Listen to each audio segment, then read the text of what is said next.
তো দেখো বন্ধুরা, আমার মাসি ফাইনালি আমার জন্য কেওড়া নিয়ে এসেছে। কেওড়া তো অনেকদিন পরে আমি এই কেওড়াটা খেতে চলেছি। প্রায় আমি তখন ক্লাস 2-তে পড়তাম, তখন আমি এই কেওড়াটা খেয়েছি। ওর স্বাদটা ভুলিনি। আর তখন থেকে মানে আমার মনে কেওড়া খাওয়ার জন্য এত ইচ্ছা বন্ধুরা, তোমাদের কি বলবো, মানে স্বপ্নের জিনিস, লোভ সামলাতে পারছি না। তো যাই হোক, কেওড়াটা খেয়ে দেখি হ্যাঁ কেমন লাগে। ও মা, দেখো বন্ধুরা আমার কেওড়াটা কিভাবে কেড়ে নিল। একা খাচ্ছি, এটাই কেড়ে নিলাম, আমাকে দিচ্ছে না বন্ধুরা। দেখো, চিন্তা করে দেখো, ও নিয়ে আসলো আমার জন্য, মানুষও আমার না দিয়ে খাচ্ছে তো কেন, দেখেছো? আমার মুখের থেকে কেড়ে নিল। দেখো বন্ধুরা, এত দিনের আশা এই মুখের থেকে কেড়ে নিল। ও ঠিক করলো কাজটা। ওই নিয়ে এসছে আমার জন্য, আমি কত খুশি ছিলাম।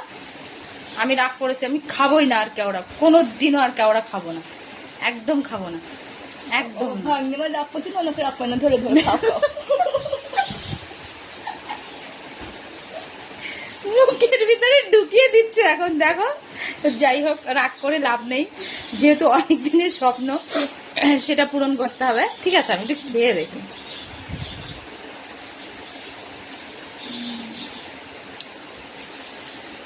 সেই স্বাদ, কিন্তু এটা টক, আর এটা মানে শ্বাস খুব কম। দেখাচ্ছি, দেখো এদের ভিতরের বীজাটা দেখা যাচ্ছে, দেখছো বন্ধুরা? এইটুকু শ্বাস বেরোচ্ছে কাটলে। সেই টক বাবা, এমনি তো টক খেলে আমার পেট ব্যথা করে, টক খেতে পারি না। টক আর পান্তা ভাত এই দুটো আমি খেতে পারি না, কিন্তু জাস্ট এটা একটু খেয়ে দেখলাম। আর এটা আমি কালকে বানাবো, মানে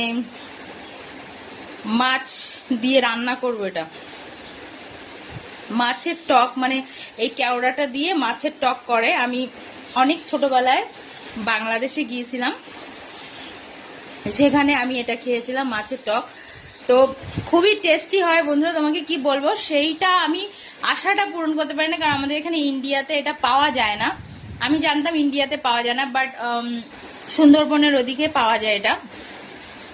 তো আমার মাসি, আমি জানতাম না, আমার মাসি জাস্ট আমার জন্য নিয়ে এসেছে আজকে। তো বন্ধুরা কি বলবো, সত্যি কথা বলতে কিছু ছোট ছোট আশা বা স্বপ্ন থাকে। আমি খুব একটা বড় মানুষ না, ছোট্ট মানুষ, তো ছোট ছোট আশা।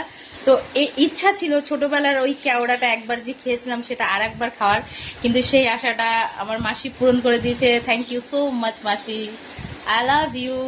তো টাটা বন্ধুরা, আজকের মতো সবাই ভালো থেকো। আর এরকম আমার মতো ছোট্ট ছোট্ট আশা যদি কারো থেকে থাকে, অবশ্যই পূরণ করার চেষ্টা করো। ভালো থেকো সবাই।